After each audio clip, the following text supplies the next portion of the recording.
अब यहाँ सुरु भयो केटाहरू यहाँको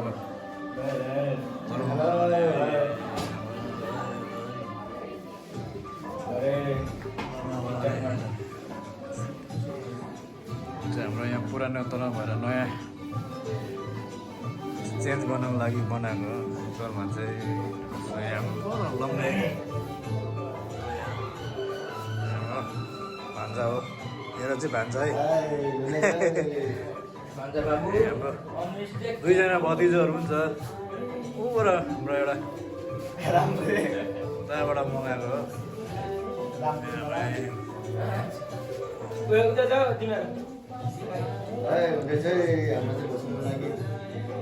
लोसरको लागि भन्न थालिसक्यो